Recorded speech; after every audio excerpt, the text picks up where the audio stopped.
اس عید کو منانے کے اصل حقدار بھی وہی ہیں جن مسلمانوں کے حضرت ابو طالب سے تعلقات اچھے ہیں. اس لیے کہ بچے کی ولادت کی مبارکباد خود بچے کو نہیں دی جاتی، بچے کے گھر والوں کو دی جاتی. تو آج کے مولود کی مبارکباد بی بی آمنہ کی خدمت میں پیش کرنی سلام اللہ علیہ، حضرت عبد المطلب علیہ السلام، حضرت ابو طالب علیہ السلام اور بی بی فاطمہ بنت اسد سلام اللہ علیہ، ان کی خدمت اقدس میں مبارکباد پیش کرنی ہے. جہاں کہیں آپ موجود ہیں ان تمام ہستیوں پر باواز بلند صلوات بھیجیں محمد اور آل محمد. اللہم صلی علی محمد وآل محمد. اور یقین کیجئے گا کہ خدا اور 14 معصومین کے بعد حضرت ابو طالب سے بڑھ کر کوئی شان رسالت بیان کر ہی نہیں سکتا.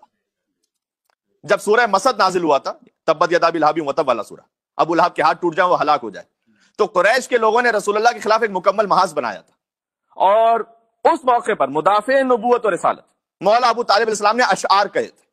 اب مکمل موقع تو نہیں کہ میں تمام اشعار آپ کے سامنے سنا سکوں، لیکن پہلا شعر اس کا سناتا ہوں، اور وہ یہ تھا کہ الم تعلم ان وجدنا محمدا رسولا کموسیٰ خط فی اول الکتب. حضرت ابو طالب کہہ رہے کہ کیا تم نہیں جانتے کہ ہم نے محمد کو ویسا ہی رسول پایا ہے جیسے حضرت موسیٰ نبی تھے، اور یہ وہ محمد ہے جن کا ذکر پہلی آسمانی کتابوں میں ہو چکا ہے. ذرا غور فرمائیے گا، کچھ یاد آیا؟ رسول اللہ نے ایک سے زیادہ مرتبہ فرمایا تھا یا علی انت منی بمنزلت ہارون من موسیٰ، اے علی میں موسیٰ ہوں آپ ہارون ہیں، بس یہ کہ میرے بعد کوئی نبی نہیں آنے والا. اس سے پہلے کہ رسول اللہ اعلان فرماتے حضرت ابو طالب کہہ چکے تھے کہ نبی مکرم حضرت موسیٰ جیسے نبی.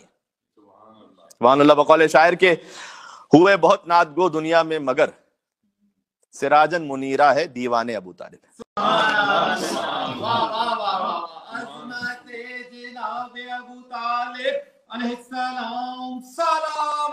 اللہم صلی علی محمد وآل محمد. تو کتنے ایسے موارد ہیں کہ حضرت ابو طالب نے پہلے ہی ان معارف کی خبر دے دی جو اللہ عز و جل نے بعد میں قرآن میں نازل کی.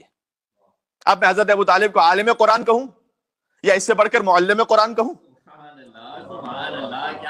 لوگ تو علی بن ابی طالب کی ولادت کے فوراً بعد ان کے قرآن پڑھنے پر حیران ہو رہے تھے. میں تو کہتا ہوں کہ علی کے باپ ابو طالب کی شان یہ ہے کہ وہ کہتے چلے جائیں اور اللہ قرآن نازل کرتا چلا جائے.